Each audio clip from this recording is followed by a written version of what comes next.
So dear students, in the module 6th in the second part ആണ് discuss ചെയ്യാൻ പോകുന്നത്, that is controlling. Okay. So controlling-ൻ്റെ ഒരു basic idea നമ്മളൊരു example ആയിട്ട് പറഞ്ഞുതരാം. അതായത് ഫസ്റ്റ് നമുക്കിപ്പോൾ ഒരു നമ്മുടെ ഒരു കൺസ്ട്രക്ഷൻ ഇൻഡസ്ട്രി ആണെന്ന് വിചാരിക്കാം. ഓക്കെ. സോ ഈ കൺസ്ട്രക്ഷൻ ഇൻഡസ്ട്രിയിൽ 2 years കൊണ്ടാണ് ഒരു പ്രൊജക്റ്റ് കംപ്ലീറ്റ് ചെയ്യേണ്ടത്. Okay. So total project completion 2 years ആണ്.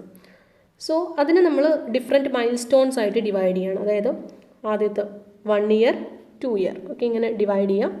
സോ അഗെയിൻ 6 months, 6 months-ഉം അതുപോലെ അടുത്ത 1.5 years. ഓക്കെ. സോ ഇങ്ങനെ നമ്മൾ ആ ഒരു കംപ്ലീറ്റ് പ്രൊജക്ഷൻ ടൈമിനെ ഡിവൈഡ് ചെയ്യുന്നു. ഡിവൈഡ് ചെയ്തിട്ട് ആദ്യത്തെ 6 months-ൽ okay, so we are setting a standard. അതായത് ആദ്യത്തെ 6 months-ൽ 20% കംപ്ലീഷൻ, പ്രോജക്റ്റ് കംപ്ലീഷൻ നടക്കണം. അതേപോലെ അടുത്ത 6 months-ൽ നെക്സ്റ്റ് 20%, അഗെയിൻ അടുത്ത 6 months-ൽ 30% ആൻഡ് 30%. ഓക്കെ, അങ്ങനെയാണ് 2 years കംപ്ലീറ്റ് ചെയ്യുക എന്ന് പ്ലാൻ ചെയ്തിരിക്കുന്നത്. സോ ആദ്യത്തെ 6 months-ലുള്ള ഇതാണ് ടാർഗറ്റ് എന്ന് പറയുമ്പോൾ 20% ആണ്. ആൻഡ് വി ആർ മെഷറിങ് നമ്മളുടെ ആക്ച്വൽ ടൈം കംപ്ലീഷൻ. ഓക്കെ, 6 months-ലുള്ള actual time project percentage completion നമ്മൾ നോക്കും. സോ അങ്ങനെ നോക്കാൻ നേരത്ത് നമ്മളുടെ കമ്പനിയിൽ 15% മാത്രമേ കംപ്ലീറ്റ് ആയിട്ടുള്ളൂ. ഓക്കെ. സോ 20% കംപ്ലീറ്റ് ചെയ്യേണ്ട സ്ഥലത്ത് 15% കംപ്ലീഷനേ ഉണ്ടായിട്ടുള്ളൂ. അപ്പോൾ അതിൽ എത്ര ഡീവിയേഷനാണ് വരുന്നത്? 5% ഡീവിയേഷനാണ് വരുന്നത്. ഓക്കെ. സോ ഈ 20% എന്ന് വെച്ചാൽ നമ്മൾ സെറ്റ് ചെയ്തൊരു സ്റ്റാൻഡേർഡാണ്. Okay, the standard percentage completion. അതിൽ 15% ആണ് ആക്ച്വൽ. സോ ഈ ആക്ച്വൽ മൈനസ് സ്റ്റാൻഡേർഡ് ചെയ്യാൻ നേരത്ത് ഇതിൻ്റെ ഡിഫറൻസ് ആണ് നമുക്ക് കിട്ടുന്ന ഡീവിയേഷൻ. ഓക്കെ. സോ 5% ഡീവിയേഷൻ വന്നു. എഗെയിൻ നെക്സ്റ്റ് സ്റ്റെപ്പ് എന്ന് വെച്ചാൽ ഈ ഡീവിയേഷനുള്ള റീസൺ എന്താണെന്ന് നോക്കണം. ഓക്കെ. സോ ഡീവിയേഷനുള്ള reason let that be material പ്രൊക്യൂർമെൻറ്റിൻ്റെ ഡിലേ ആണെന്ന് വിചാരിക്കാം. സോ മെറ്റീരിയൽസ് സൈറ്റിലേക്ക് എത്താനായിട്ട് ഓക്കെ, സോ അതിന് ആ പ്രൊക്യൂർമെൻറ്റിന് കുറച്ച് ഡിലേ വന്നു. സോ അതാണ് റീസൺ.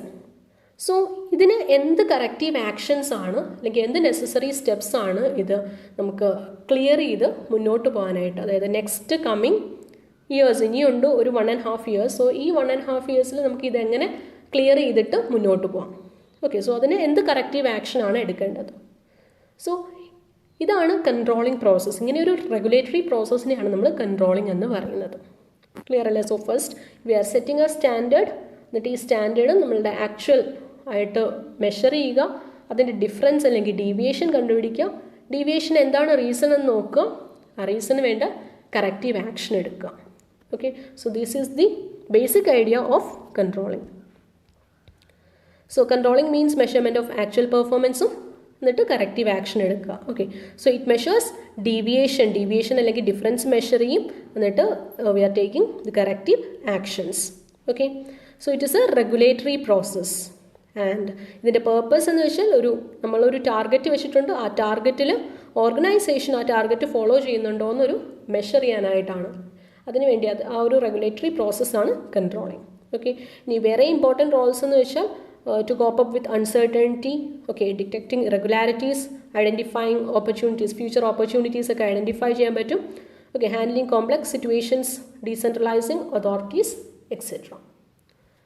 അഗെയിൻ ക്യാരക്ടറിസ്റ്റിക്സ് എന്ന് പറയുമ്പോൾ ഇറ്റ് ഈസ് യൂണിവേഴ്സൽ. ഓക്കെ. അതായത് ഇത് എല്ലാത്തിലും ആപ്ലിക്കബിൾ ആണ്.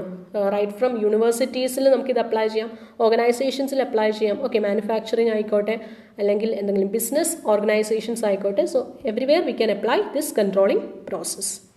It is a continuous process. അതായത് ഇതൊരു സൈക്കിൾ ഓഫ് പ്രോസസ്സാണ്, ഇവൻറ്റ്സ് ആണ്. And it is action based. Okay, നമ്മളുടെ പെർഫോമൻസ് ബേസ് ചെയ്തായിരിക്കും. So it is action based. It is forward looking. So ഒരു ഫ്യൂച്ചർ എന്ത് ചെയ്യാം എന്നുള്ള ഒരു ഫ്യൂച്ചർ ലുക്കിംഗ് ആയിട്ടുള്ളൊരു കാര്യമാണ് കൺട്രോളിങ്. ഓക്കെ. സോ ഫ്യൂച്ചറിൽ നമുക്ക് എന്തൊക്കെ കാര്യങ്ങൾ കറക്റ്റ് ചെയ്തിട്ട് ഫ്യൂച്ചർ എങ്ങനെ പോകും, അതായത് ആ കമ്പനിയുടെ ഫ്യൂച്ചറിലെ ആക്ടിവിറ്റീസ് എങ്ങനെ റെഗുലേറ്റ് ചെയ്യുന്നുള്ള കാര്യമാണ് കൺട്രോളിങ്ങിൽ നിന്ന് കിട്ടുന്നത്. It is closely related to planning. Okay. So ആ കറക്റ്റീവ് ആക്ഷൻസ് അല്ലെങ്കിൽ ആ ഡീവിയേഷൻസ് അനുസരിച്ച് നമുക്ക് റീപ്ലാൻ ചെയ്യേണ്ട ഒരു ആവശ്യം വരും. So it is related to planning. It is a pervasive function. Okay. അതായത് ഇത് എല്ലാ മേഖലകളിലും right from top level, middle level, bottom level, എല്ലാ ലെവൽസ് ഓഫ് മാനേജ്മെൻറ്റിലും ഒരു സ്കോപ്പ് ഉണ്ട് ഇതിന്. ഓക്കെ. അല്ലെങ്കിൽ ഒരു സ്പ്രെഡ് ആയിട്ടുള്ളൊരു ഫങ്ഷനാണ്. അഗെയിൻ ഇതിൻ്റെ ഇമ്പോർട്ടൻസ് എന്ന് വെച്ചാൽ പോളിസി വെരിഫിക്കേഷൻ, ഓക്കെ, അതായത് ഇപ്പോൾ പോളിസി ചേഞ്ചസ് ഒക്കെ നമുക്ക് വരുത്താൻ പറ്റും based on controlling. And adjustments in operations, okay, adjustments അല്ലെങ്കിൽ കറക്ഷൻസ്. സൈക്കോളജിക്കൽ പ്രഷർ, സോ ഒരു വർക്ക് പ്രഷർ ഓട്ടോമാറ്റിക്കലി, അതായത് ടാർഗറ്റ് സെറ്റ് ചെയ്യാൻ നേരത്ത് തന്നെ അല്ലെങ്കിൽ ഒരു സ്റ്റാൻഡേർഡ് സെറ്റ് ചെയ്യാൻ നേരത്ത് തന്നെ ഒരു വർക്ക് പ്രഷർ അല്ലെങ്കിൽ സൈക്കോളജിക്കൽ പ്രഷർ വർക്കേഴ്സിന് ഇത് കൊടുക്കും. അതേപോലെ കോർഡിനേഷൻ, ഡിഫറെൻറ്റ് ആക്ടിവിറ്റീസ് തമ്മിലൊരു കോർഡിനേഷൻ. എംപ്ലോയി മൊറാൽ, ഓക്കെ, എംപ്ലോയീൻ്റെ അതായത് ഒരു ബേസിക് ഡിസിപ്ലിൻ ഓർഗനൈസേഷനിൽ കൊണ്ടുവരാൻ പറ്റും. ബിക്കോസ് ആ ഒരു സ്റ്റാൻഡേർഡിന് നമ്മൾ സെറ്റ് ചെയ്തിട്ടുണ്ട്, അതനുസരിച്ച് വേണം എല്ലാവരും വർക്ക് ചെയ്യാനായിട്ട്. Okay, again efficiency and effectiveness. Again limitations എന്ന് പറയുമ്പോൾ it is expensive and time consuming and it cannot be, അതായത് എക്സ്റ്റേണൽ ഫാക്ടേഴ്സ് ഒന്നും കൺട്രോളിങ്ങിനെ എഫക്റ്റ് ചെയ്യത്തില്ല. Okay, and human behaviour and employee morale measure ചെയ്യുന്നത് ഡിഫിക്കൽട്ടാണ്. So these are the limitations of controlling. So controlling പ്രോസസ്സിൽ നമ്മൾ പറഞ്ഞ കാര്യങ്ങൾ തന്നെ establishing standards, measuring performance, comparing actual with standard performance, taking corrective action. Okay, so ആദ്യം ഞാൻ discuss ചെയ്ത കാര്യങ്ങൾ തന്നെയാണ്. സോ ഇതൊരു കണ്ടിന്യൂസ് പ്രോസസ്സാണ്, അതായത് ഒരു സൈക്കിൾ ഓഫ് പ്രോസസ്സാണ്. Okay, so first process establishing standards. Okay, അതായത് നമ്മളൊരു സ്റ്റാൻഡേർഡ് സെറ്റ് ചെയ്യുക. സ്റ്റാൻഡേർഡ് ക്വാണ്ടിറ്റേറ്റീവ് ആകാം അല്ലെങ്കിൽ ക്വാളിറ്റേറ്റീവ് മെഷർ ആകാം. ആൻഡ് ഈ സ്റ്റാൻഡേർഡിനെ ബേസ് ചെയ്തായിരിക്കും നമ്മൾ മെഷർ ചെയ്യുന്നത്, റിസൾട്ട് അല്ലെങ്കിൽ ആക്ച്വൽ പെർഫോമൻസ് മെഷർ ചെയ്യുന്നത്. And it can be standard cost, time and quality. Again ഇത് രണ്ടായിട്ട് സ്റ്റാൻഡേർഡ്സിനെ ഡിവൈഡ് ചെയ്യാം. ഒന്ന് മെഷറബിൾ അല്ലെങ്കിൽ ടാഞ്ചിബിൾ. ഓക്കെ, മെഷർ ചെയ്യാൻ പറ്റുന്നത് like cost, output, time, revenue, these are measurable standards. And non measurable എന്ന് പറയുമ്പോഴത്തേക്കും മാനേജർ, എംപ്ലോയി മൊറാൽ, അതൊക്കെ ഓക്കെ, ഹ്യൂമൻ ബിഹേവിയർ ഒക്കെ നമുക്ക് നോൺ മെഷറബിൾ ആയിട്ടുള്ള ക്വാണ്ടിറ്റീസ് ആണ്. അഗെയിൻ മെഷറിംഗ് പെർഫോമൻസ് ആണ് സെക്കൻഡ് വൺ. ഓക്കെ, അതായത് നമ്മൾ ആക്ച്വൽ പെർഫോമൻസ് മെഷർ ചെയ്യുക. Okay, so measuring performance is not always easy. It should be done in a forward-looking basis so that a deviation may be detected in advance and avoided by proper actions before it occurs.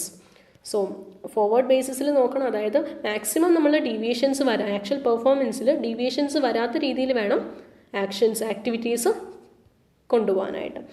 And it is not possible a deviation should be detected and reported as early as possible. Okay, so number of rejects per hour, cost per unit, etc. It also can be done. Okay, അപ്പോൾ അതായത് നമ്മളിപ്പോൾ ഒരു 6 monthsലെ കാര്യമാണെങ്കിൽ അത് okay, നമ്മൾ deviations വരാത്ത രീതിയിൽ വേണം ആക്ടിവിറ്റീസ് പെർഫോം ചെയ്യാനായിട്ട്. അതായത് അതിന് വേണ്ടിയിട്ടാണ് ഡെയിലി, വീക്ക്ലി, മന്ത്ലി അങ്ങനത്തെ റിപ്പോർട്ട്സ് ഉള്ളത്. ഓക്കെ, സോ അങ്ങനത്തെ റിപ്പോർട്ട്സിൽ തന്നെ നമുക്ക് ആ ഒരു പെർ മന്ത് ടാർഗറ്റ്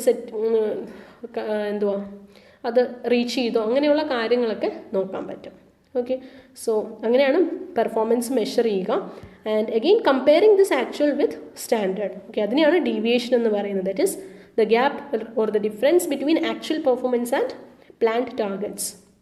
സോ ഇതിൽ രണ്ട് കാര്യങ്ങളാണ്, അതായത് എത്രത്തോളം ഡീവിയേറ്റ് ആയി.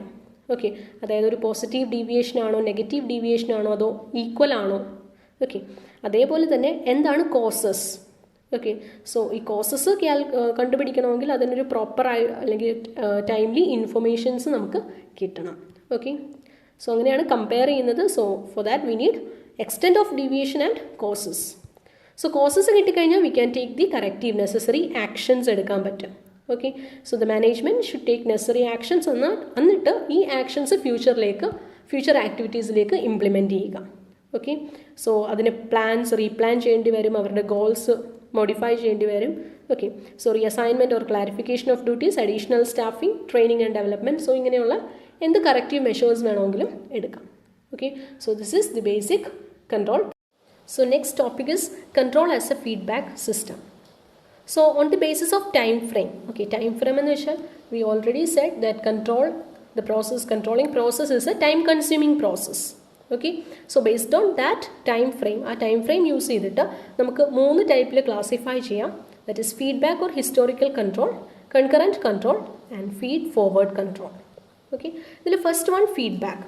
So feedback or historical control എന്ന് വെച്ചാൽ ഓക്കെ, ഫീഡ്ബാക്ക് എന്ന് വെച്ചാൽ നമ്മൾ ഒരു പ്രോസസ്സ് കഴിഞ്ഞിട്ട് അതിൽ നിന്ന് കിട്ടുന്ന ഒരു ഔട്ട്പുട്ട് അല്ലെങ്കിൽ റിസൾട്ട്. ഓക്കെ, ഈ റിസൾട്ടിൽ നിന്ന് കളക്ട് ചെയ്യുന്ന ഇൻഫർമേഷൻസ് ആണ് ഫീഡ്ബാക്ക്. ഓക്കെ, ഈ റിസൾട്ട് അനാലിസിസ് നടത്തി കഴിഞ്ഞ് അതിൽ നിന്ന് കളക്ട് ചെയ്യുന്നൊരു ഫീഡ്ബാക്കാണ്, ഓക്കെ, ഒരു ഇൻഫർമേഷനാണ് ഫീഡ്ബാക്ക്. സോ ഈ ഒരു ഫീഡ്ബാക്ക് യൂസ് ചെയ്തിട്ട്, അതായത് പാസ്റ്റ് പെർഫോമൻസിൻ്റെയും അല്ലെങ്കിൽ പാസ്റ്റ് പ്രൊജക്റ്റിൻ്റെ പെർഫോമൻസിൽ നിന്ന് ഒരു ഫീഡ്ബാക്ക് യൂസ് ചെയ്തിട്ട് നമ്മൾ ഫ്യൂച്ചർ ആക്ഷൻ, ഓക്കെ, അത് ഫ്യൂച്ചറിലെ ഒരു പ്രൊജക്റ്റിലേക്ക് അതിൻ്റെ കറക്റ്റീവ് ആക്ഷനൊക്കെ അപ്ലൈ ചെയ്യുന്നതിനെയാണ് ഫീഡ്ബാക്ക് കൺട്രോൾ മെക്കാനിസം എന്ന് പറയുന്നത്. ഓക്കെ, സോ എന്താണ് പാസ്റ്റിൽ ഹാപ്പൻ ചെയ്തത്, സോ അതിൻ്റെ ബേസിസിൽ, ആ ഒരു ഫീഡ്ബാക്കിൻ്റെ ബേസിസിൽ we are taking a corrective action. Okay, so it is a post action control, അതായത് ഒരു പോസ്റ്റ് പ്രോസസ് മെത്തേഡാണിത്. ആൻഡ് അതിൻ്റെ examples disciplinary action, budgetary result, quality inspections etcetera. Okay, so quality ചെക്കും അതുപോലെ തന്നെ ബഡ്ജറ്റ് പ്ലാനിങ് ഒക്കെ നമ്മൾ പ്രീവിയസ് പ്രോജക്റ്റിൻ്റെ ആ ഒരു ഫീഡ്ബാക്ക് യൂസ് ചെയ്തിട്ട് അതിന് അക്കോർഡിംഗ് ആയിട്ട് പ്ലാൻ ചെയ്യാൻ പറ്റും. Okay, so next is concurrent control.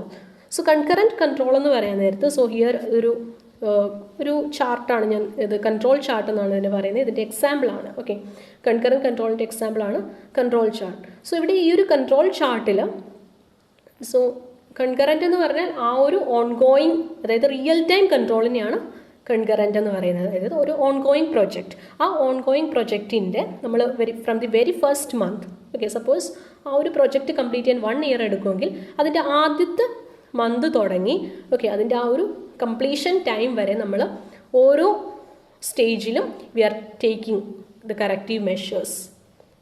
Okay, അതായത് പാരലായിട്ട് തന്നെ, ആ പ്രോസസ്സിന് പാരലായിട്ട് തന്നെ we are taking the control measure. അതിനെയാണ് റിയൽ ടൈം കൺട്രോൾ എന്ന് പറയുന്നത്. അതായത് ഓരോ സ്റ്റേജിൽ അല്ലെങ്കിൽ ഓരോ മന്തിലും we are taking the necessary corrective actions.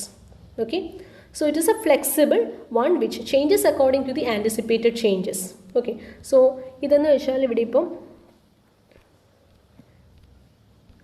ഒരു ചാർട്ടാണ്. സോ ഇവിടെ measurement, here time, okay, and ഇത് കൺട്രോൾ. ഇതാണ് നമുക്ക് ആക്ച്വലി വേണ്ട ആ ഒരു സ്റ്റാൻഡേർഡ് മെഷർമെൻറ്റ്. സോ ഇതിൽ നിന്ന് എത്ര ഡീവിയേഷൻ വന്നു നോക്കും. ഓക്കെ, സോ ഇതാണ് upper control limit, this is the lower control limit. So ഈ ഡീവിയേഷൻസ് നോക്കിയിട്ട് അതിന് വേണ്ടുന്ന നെസസറി കറക്ഷൻസ് ഓരോ സ്റ്റേജിലും ചെയ്യുന്നതിനാണ് കൺകറൻറ്റ് കൺട്രോൾ എന്ന് പറയുന്നത്. Okay, so it is concern with adjustment of performance before any major damage അല്ലെങ്കിൽ ലോസ് ഒക്കറിയുന്നതിന് മുമ്പ് തന്നെ, ഓക്കെ, അതായത് അതിന് പാരലായിട്ട് തന്നെ ചെയ്തു പോകും. So it provides taking necessary action or doing adjustment while the program meets any obstacle. Okay, ആ ഒരു ടൈമിൽ തന്നെ, അല്ലാതെ നമ്മൾ റിസൾട്ടിന് വേണ്ടിയിട്ട് അല്ലെങ്കിൽ അതിൻ്റെ ഔട്ട്പുട്ടിന് വേണ്ടി ടുവേർഡ്സ് ദി എൻഡ് വരെ കാത്തിരിക്കില്ല. We are taking the necessary actions during that time itself. So എക്സാമ്പിളാണ് control chart. Next is feed forward control. Okay, so feed forward എന്ന് വെച്ചാൽ വി ആർ തിങ്കിങ് ഫോർവേഡ്. നമ്മൾ കുറച്ച് ഫോർവേഡ് തിങ്കിങ് ആയിട്ട് ചിന്തിച്ചിട്ട്, okay, കുറച്ച് ഫ്യൂച്ചറിൻ്റെ പേഴ്സ്പെക്റ്റീവിൽ ചിന്തിച്ചിട്ട് എന്തൊക്കെ പ്രെഡിക്റ്റീവ് മെഷേഴ്സാണ് നമുക്ക് എടുക്കാൻ പറ്റുന്നതെന്ന് നോക്കും. ഓക്കെ, സോ ദാറ്റ്, അതായത് ബിഫോർ ഒരു പെർട്ടിക്കുലർ ഓപ്പറേഷൻ കംപ്ലീറ്റ് ചെയ്യുന്നതിന് മുമ്പ് തന്നെ എന്തൊക്കെ നെസസറി മെഷേഴ്സാണ്, കൺട്രോൾ മെഷേഴ്സാണ് നമുക്ക് എടുക്കാൻ പറ്റുന്നതെന്നുള്ളതിൻ്റെ, ഓക്കെ, അതിനെയാണ് പ്രെഡിക്റ്റീവ് കൺട്രോൾ അല്ലെങ്കിൽ ഫീഡ് ഫോർവേഡ് കൺട്രോൾ എന്ന് പറയുന്നത്. So it is preventive in nature. Okay, അതായത് നമ്മൾ പ്രോബ്ലത്തിൻ്റെ അഡ്വാൻസ് ആയിട്ട് തന്നെ വി ആർ പ്ലാനിങ് ഇറ്റ്, ഒരു പ്രീ പ്ലാനിങ് അല്ലെങ്കിൽ ഒരു പ്രീ കൺട്രോളിങ് മെക്കാനിസമാണ് feed forward control. For example cash budget അല്ലെങ്കിൽ financial planning. Okay, so finance പ്ലാനിങ്ങിൻ്റെ ടൈമിൽ ഇപ്പോൾ 1 ഇയറിൽ ഒരു ബഡ്ജറ്റ് പ്ലാൻ നമ്മൾ ചെയ്തു. അപ്പോൾ ഇതിൽ ഏതെങ്കിലും ഒരു മന്തിൽ, ഇപ്പോൾ സപ്പോസ് എന്തെങ്കിലും ഒരു ഫൈനാൻഷ്യൽ ക്രൈസിസ് കമ്പനി മീറ്റ് ചെയ്യുകയാണെങ്കിൽ, ഓക്കെ, അങ്ങനെ എന്തെങ്കിലും ഷോർട്ടേജ് വല്ലതും ഉണ്ടാവുകയാണെങ്കിൽ, സോ അതിന് വേണ്ട ഫൈനാൻസ് അത് അതായത് പ്രീ അറേഞ്ച് ചെയ്ത്, ഓക്കെ, ലൈക്ക് ബാങ്ക് ലോൺസോ അല്ലെങ്കിൽ വേറെ എന്തെങ്കിലും ഓൾട്ടർനേറ്റീവ്സ് അതിന് വേണ്ടി ഓൾറെഡി കണ്ടുവച്ചിട്ടുണ്ടായിരിക്കണം. ഓക്കെ, സോ അങ്ങനെ ഒരു പ്രീ പ്ലാനിങ് മെക്കാനിസത്തിനെയാണ് ഫീഡ് ഫോർവേഡ് കൺട്രോൾ എന്ന് പറയുന്നത്. സോ അതിന് എക്സാമ്പിൾസ് ആണ്, so employment of preventive maintenance program to prevent a break down of machinery. Okay, so ഒരു മെഷീൻ ബ്രേക്ക് ഡൗൺ ചെയ്യുന്നതിന് മുമ്പ് തന്നെ നമ്മൾ അതിന് വേണ്ടുന്ന പ്രിവെൻറ്ററി മെഷേഴ്സ് എടുക്കുക. ഓക്കെ, അത് അല്ലെങ്കിൽ എന്ത് പറ്റും, മെഷീൻ ബ്രേക്ക് ഡൗൺ ആയിട്ട്, ഓക്കെ, ആ ഒരു ഒബ്സ്റ്റക്കിൾ അവിടെ ക്രിയേറ്റ് ചെയ്യും. സോ അങ്ങനെ ക്രിയേറ്റ് ചെയ്യാതെ തന്നെ നമ്മൾ നേരത്തെ എടുക്കുന്ന ഒരു മെഷറിനെയാണ്, പ്രിവെൻറ്റീവ് മെഷറിനെയാണ് ഫീഡ് ഫോർവേഡ് കൺട്രോൾ മെക്കാനിസം എന്ന് പറയുന്നത്. അതർ എക്സാമ്പിൾ സെയിൽസ് ഫോർകാസ്റ്റ്, അതുപോലെ cash, availability of cash to meet the future requirements. Again ഇതിൻ്റെ കമ്പാരിസൺ പറയുകയാണെങ്കിൽ, ഓക്കെ, ഫീഡ്ബാക്ക് കൺട്രോൾ എന്ന് പറഞ്ഞാൽ it measures the output, versus feed forward input. And feedback control എന്ന് വെച്ചാൽ it is a submissive approach. Okay, അതായത് ഇതിൽ high risk factors ഒന്നുമില്ല. വെറാസ് feed forward control എന്ന് വെച്ചാൽ അതിൽ റിസ്ക് ഫാക്ടേഴ്സ് ഉണ്ട്. ബിക്കോസ് വി ആർ ടേക്കിംഗ് നമ്മൾ ഷോർട്ട് ടേം ഫണ്ട്സ് ഒക്കെ ഫണ്ടിങ് ഒക്കെ ചെയ്യുന്നുണ്ട്. Okay, again it is less costly, ഇവിടെ ടൈം ലാഗ് ഉണ്ടാകും, ഇവിടെ ടൈം ലാഗ് ഇല്ല. Again it provides less benefit. Okay, ഇവിടെ ടൈം ലാഗ് ഉണ്ട് and less benefit, and here it is most benefited. അതായത് കമ്പനി സ്മൂത്ത് ആയിട്ട് വർക്കിംഗ് ആ പ്രോസസ്സിങ് കംപ്ലീറ്റ് ചെയ്യും. അഗെയിൻ ഈ ഫീഡ്ബാക്ക് മെക്കാനിസം ഒരു ടോട്ടലി എക്സ്പ്ലെയിൻ ചെയ്യാനാണെങ്കിൽ we know there is an input, processing and output. Okay, and output കഴിഞ്ഞിട്ടുള്ളത് ഫീഡ്ബാക്കും and input and പ്രോസസ്സിങ്ങിന് മുന്നേ ഉള്ളത് ഫീഡ് ഫോർവേഡ്. ഓക്കെ, സോ ഇതൊരു പ്രിവെൻറ്റീവ് മെഷറാണ്. ഇത് നമുക്ക് ഔട്ട്പുട്ടിൽ നിന്ന് കിട്ടുന്ന ഒരു മെഷറാണ്. അഗെയിൻ ഇൻഫർമേഷൻ ഫ്ലോ എങ്ങോട്ടായിരിക്കും? അതായത് നമ്മളുടെ ഇൻപുട്ട് അല്ലെങ്കിൽ പ്രോസസ്സ് അനുസരിച്ചായിരിക്കും ഫീഡ് ഫോർവേഡ്. ഓക്കെ, നമ്മളൊരു പ്രഡിക്റ്റബിൾ മെഷർ എടുക്കുന്നത്. Okay, so flow of information is towards അപ്പോൾ നമ്മൾ ഇൻഫർമേഷൻ ഇങ്ങോട്ട് ഫീഡ് ഫോർവേഡിലേക്ക് കൺട്രോൾ മെക്കാനിസത്തിലേക്ക് കൊടുക്കും. ആൻഡ് ഓക്കെ, ഇവിടെ നിന്ന് നമുക്ക് തിരിച്ച് കറക്റ്റീവ് ആക്ഷൻ എന്താ ചെയ്യേണ്ടതെന്നുള്ള ആ റിസൾട്ട് കിട്ടും. ഓക്കെ, അതേപോലെ ഔട്ട്പുട്ടിൻ്റെ കേസിൽ നമ്മൾ അതായത് ഫീഡ്ബാക്കിൽ നിന്നാണ് നമുക്ക് ഒരു ഇൻഫർമേഷൻ കിട്ടുന്നത് അല്ലേ. സോ ഫീഡ്ബാക്ക് എന്ന് വെച്ചാൽ that is an information we are collecting after the output. So ഫീഡ്ബാക്കിൽ നമുക്കൊരു ഇൻഫർമേഷൻ കിട്ടും and based on this information we are applying necessary corrective measures. Okay, so corrective measures ഇങ്ങനെ വരും. ഫീഡ് ഫോർവേഡിൽ നിന്ന് ഇൻപുട്ടിലേക്കും പ്രോസസ്സിങ്ങിലേക്കും, അതേപോലെ ഇവിടെ നിന്ന് ഔട്ട്പുട്ടിൽ നിന്ന് ഫീഡ്ബാക്ക് കൺട്രോളിലേക്ക് and to other processing and input. So next is requirements for effective control. And the first requirement it is suitability. അതായത് it should suit the needs of the organization. Okay, then flexibility, അതായത് നമ്മുടെ control system അത് flexible ആയിരിക്കണം, അതായത് ഏത് changing സിറ്റുവേഷനുമായിട്ട് adapt ചെയ്യാനായിട്ട് പറ്റണം. then economical and simple. Okay, simple to understand to the administrator.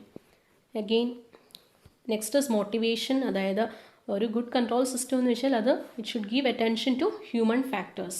Okay, then forward looking, അതായത് it should look forward to the future. Then objective, അതായത് ഒരു ക്ലിയർ ആയിട്ടുള്ള ഒരു ഒബ്ജക്റ്റീവ് വേണം. And that objective should be quantifiable and verifiable. അതായത് ഒരു performance നമ്മൾ measure ചെയ്യുന്ന, അതായത് അതൊരു പെർട്ടിക്കുലർ വാല്യൂ ആയിരിക്കണം, ലൈക്ക് പെർസെൻറ്റേജോ അങ്ങനെ ഒരു ക്വാണ്ടിഫയബിൾ വാല്യൂ ആയിരിക്കണം. Okay, and it should be verifiable. Then organization, it should reflect on the organization structure and needs. പിന്നെ ഒരു കറക്റ്റീവ് ആക്ഷൻ അതിലേക്ക്, അതായത് ആ കൺട്രോൾ സിസ്റ്റം കറക്ഷൻസ് ചെയ്യണം. ഓക്കെ, ഒരു കറക്റ്റീവ് ആക്ഷനിലേക്ക് ലീഡ് ചെയ്യണം. ആൻഡ് മിനിമം ടൈമും അതുപോലെ ഒരു ക്വിക്ക് റിപ്പോർട്ടും, ഓക്കെ, ഡീവിയേഷൻ്റെ ഒരു ക്വിക്ക് റിപ്പോർട്ടും ഇതിൽ ഉണ്ടായിരിക്കണം. Okay, so these are the requirements for effective control. Next is control techniques. അപ്പോൾ കൺട്രോൾ ടെക്നിക്സ് എന്ന് വെച്ചാൽ നമ്മൾ ആ ഒരു മെഷർ ചെയ്യാനായിട്ട് ഡീവിയേഷൻ മെഷർ ചെയ്തിട്ട് അതിന് കറക്റ്റീവ് ചെയ്യാനായിട്ടുള്ള ഒരു മെത്തേഡിനെയാണ് കൺട്രോൾ ടെക്നിക്സ് എന്ന് പറയുന്നത്. ഓക്കെ, സോ അതിൽ രണ്ട് ടൈപ്പ് കൺട്രോൾ ടെക്നിക്സ് ആണ് ബേസിക്കലി ഉള്ളത്. First is budgetary control techniques and next non budgetary control techniques. Okay, budgetary എന്ന് വെച്ചാൽ it is connected to budgets. Okay, അതായത് നമ്മൾ സ്റ്റാൻഡേർഡ് ആയിട്ട് ബഡ്ജറ്റ് ആണ് സെറ്റ് ചെയ്യുന്നത്. ഓക്കെ, സ്റ്റാൻഡേർഡ് പെർഫോമൻസ് ആയിട്ട്. ആൻഡ് നോൺ ബഡ്ജറ്ററി എന്ന് വെച്ചാൽ it is not connected to the technique which is not connected to budgets. Okay, so ഈ അണ്ടർലൈൻ ചെയ്തിരിക്കുന്നതൊക്കെ നമ്മൾ ഡീറ്റെയിൽ ആയിട്ട് ഡിസ്കസ് ചെയ്യും. Next is budgetary control. It is the process of determining various budgets. Okay, so ഓരോ ഡിപ്പാർട്ട്മെൻറ്റ്സിലെയും different ആയിട്ട് organisation working ചെയ്യാനായിട്ടുള്ള budgets determine ചെയ്യുക. ഓക്കെ, ആൻഡ് ഇത് ഈ ഓരോ ബഡ്ജറ്റ്സും പ്രിപ്പയർ ചെയ്യുക. Okay, so by preparing this budgets we are controlling the cost. ഒരു കോസ്റ്റ് എഫിഷ്യൻ്റ് ആയിട്ടുള്ളൊരു സിസ്റ്റം ബിൽഡ് ചെയ്യാനായിട്ട്, ഓക്കെ, ഒരു സ്റ്റാൻഡേർഡ് സെറ്റ് ചെയ്യാനായിട്ട് പറ്റും. And it is done with the intention of minimising the wastages and maximising efficiency. അപ്പോൾ ഒരു efficient and minimum wastage ആയിട്ടുള്ളൊരു control system. Okay, and it is an overall management tool. So കൺട്രോളും പ്ലാനിങ്ങും, so these are the അതായത് ഏറ്റവും important ആയിട്ടുള്ള രണ്ട് management functions ആണ് പ്ലാനിങ്ങും കൺട്രോളും. അപ്പോൾ ഈ കൺട്രോളിൽ ഏറ്റവും ഇമ്പോർട്ടൻ്റ് ആയിട്ടുള്ള, ഓക്കെ, അതിൽ ഇമ്പോർട്ടൻ്റ് ആയിട്ടുള്ള ഒരു മാനേജ്മെൻറ്റ് ടൂളാണ് budgetary control techniques. Okay, again advantages എന്ന് വെച്ചാൽ പ്രോപ്പർ കോർഡിനേഷൻ, അതായത് നമ്മൾ ഡിഫറെൻറ്റ് ഡിപ്പാർട്ട്മെൻറ്റ്സിൻ്റെ ഒരു ബഡ്ജറ്റ് പ്രിപ്പയർ ചെയ്യുന്നതിലൂടെ ഒരു പ്രോപ്പർ കോർഡിനേഷൻ മെയിൻറ്റെയിൻ ചെയ്യാൻ പറ്റും. അതുപോലെ തന്നെ for measuring the managerial performance. Okay, അതായത് ആ സ്റ്റാൻഡേർഡ് വെച്ചിട്ട് ആക്ച്വലും സ്റ്റാൻഡേർഡും കൂടെ കമ്പയർ ചെയ്തിട്ട് ഒരു മാനേജീരിയൽ പെർഫോമൻസ് റേറ്റ് ചെയ്യാനായിട്ട് പറ്റും. Then improves the planning in an organisation, compels the manager to anticipate and prepare for changing conditions. So conditions change ചെയ്യുന്നതനുസരിച്ച് adapt ചെയ്യാനായിട്ട് കമ്പൽ ചെയ്യും. ദെൻ പ്രൊഡക്ഷൻ എഫിഷ്യൻസി ഇൻക്രീസ് ചെയ്യും, അതുപോലെ പ്രോഫിറ്റും ഇൻക്രീസ് ചെയ്യും. ഓക്കെ, ദെൻ വർക്കിംഗ് ക്യാപിറ്റൽ, അതായത് working capital available ആണോ, അതായത് ഓപ്പറേഷൻ സ്മൂത്ത് ആയിട്ട് പോകാനായിട്ടുള്ള വർക്കിംഗ് ക്യാപിറ്റൽ അവൈലബിൾ ആണെന്ന് എൻഷുർ ചെയ്യും. It also helps to take corrective action at the right time and it finds out the weak areas. അപ്പോൾ ഇതൊക്കെയാണ് advantages. Next is limitations. So ലിമിറ്റേഷൻസിൽ വരുന്നത് ലാക്ക് ഓഫ് അണ്ടർസ്റ്റാൻഡിങ് അല്ലെങ്കിൽ എന്തെങ്കിലും മിസ്അണ്ടർസ്റ്റാൻഡിങ്സ് ഉണ്ടെങ്കിൽ the system would become ineffective. And non availability of correct data and information. So നമ്മൾ ഓരോ ഡിപ്പാർട്ട്മെൻറ്റ്സിൽ നിന്നുമാണ് ബഡ്ജറ്റ് സെപ്പറേറ്റ് ആയിട്ട് പ്രിപ്പയർ ചെയ്യുന്നത്. അപ്പോൾ എന്തെങ്കിലും ഡേറ്റ മിസ്സിംഗ് ആയിട്ടുള്ള ഒരു ഡേറ്റ അല്ലെങ്കിൽ അവൈലബിൾ അല്ല എങ്കിൽ ദാറ്റ് പ്രിപ്പറേഷൻ ആ ഒരു എക്സിക്യൂട്ട് ചെയ്യാനായിട്ട് ഡിഫിക്കൽട്ടീസ് ഫേസ് ചെയ്യും. Okay, and it is time consuming, അതുപോലെ കോസ്റ്റ് എക്സ്പെൻസീവ് ആണ്, and it takes a lot of effort. It is inflexible and rigid, അതായത് ഇറ്റ് വിൽ റിമെയിൻ, നമ്മളിപ്പോൾ ഒരു ബഡ്ജറ്റ് പ്രിപ്പയർ ചെയ്താൽ that will remain same for several years. Okay, again ബഡ്ജറ്റ്സിനെ നമുക്ക് different ആയിട്ട് classify ചെയ്യാം. സോ ബഡ്ജറ്റ്സ് അത് സ്റ്റാൻഡേർഡ് ആയിട്ട് സെറ്റ് ചെയ്യുന്നതാണ് ബഡ്ജറ്റ്സ്. ഓക്കെ, ബഡ്ജറ്ററി കൺട്രോൾ ടെക്നിക്കിൽ. അപ്പോൾ ബഡ്ജറ്റിനെ ഫസ്റ്റ് നമ്മൾ ബഡ്ജറ്റിൻ്റെ ക്ലാസിഫിക്കേഷൻ പഠിക്കണം. So budgets based on function, time and rigidity we can classify basically into 3. Again ഇതിൽ ഓരോന്നിൻ്റെയും ക്ലാസിഫിക്കേഷൻസ്. ഓക്കെ, സോ ഫങ്ഷണൽ ക്ലാസിഫിക്കേഷനിൽ സെയിൽസ് ബഡ്ജറ്റ്, അതായത് ഓരോ ഡിപ്പാർട്ട്മെൻറ്റൽ ഫങ്ഷൻസ് അനുസരിച്ച് നമ്മൾ ബഡ്ജറ്റ്സ് പ്രിപ്പയർ ചെയ്യും. ഫസ്റ്റ് സെയിൽസ് ബഡ്ജറ്റ് എന്ന് വെച്ചാൽ എക്സ്പെക്റ്റഡ് സെയിൽസിൻ്റെ ഒരു ബഡ്ജറ്റ്. പ്രൊഡക്ഷൻ ബഡ്ജറ്റ് എന്ന് വെച്ചാൽ total forecast of the production അല്ലെങ്കിൽ അതിൻ്റെ ഔട്ട്പുട്ട്. ഓക്കെ, സോ അതിന് വെച്ചൊരു budget preparation. Then cost of production budget. Okay, so total cost of production എന്ന് വെച്ചാൽ എത്ര യൂണിറ്റ്സ്, എത്ര വോളിയം നമ്മൾ പ്രിപ്പയർ ചെയ്തോ അതിൻ്റെ കൂടെ എന്ത് മൾട്ടിപ്ലൈ ചെയ്യണം, ഓരോ യൂണിറ്റിൻ്റെയും കോസ്റ്റ് മൾട്ടിപ്ലൈ ചെയ്യണം. ഓക്കെ, അതായത് അതിൻ്റെ unit rate into the quantity multiply ചെയ്യാൻ നേരത്ത് കോസ്റ്റ് ഓഫ് പ്രൊഡക്ഷൻ കിട്ടും. ദെൻ മെറ്റീരിയൽ റിക്വയർമെൻറ്റ് എന്ന് വെച്ചാൽ റോ മെറ്റീരിയൽസ് പ്രൊക്യൂർ ചെയ്യാൻ വേണ്ടിയിട്ടുള്ള budget. Then direct labour budget എന്ന് വെച്ചാൽ four labour requirements. Then capital expenditure like plant, machinery, equipment, okay, ആ ഒരു ഇൻവെസ്റ്റ്മെൻറ്റ് അതിന് വേണ്ടിയിട്ടുള്ള ബഡ്ജറ്റ്. ദെൻ അഡ്മിനിസ്ട്രേറ്റീവ് എന്ന് വെച്ചാൽ പോളിസീസ്, സാലറീസ്, ഓക്കെ, വർക്കേഴ്സിനും അതുപോലെ അവിടെ വർക്ക് ചെയ്യുന്ന എംപ്ലോയീസിനൊക്കെയുള്ള salaries. Then research and development, time, space, material and product. Then cash budgets, okay, അതായത് റെസീപ്റ്റ്സ് ആൻഡ് പേയ്മെൻറ്റ്സ്. പിന്നെ പ്രോഫിറ്റ് ബഡ്ജറ്റ്സ്, അതായത് cost and revenue, okay, income and what we are getting that output, okay, revenue budgets.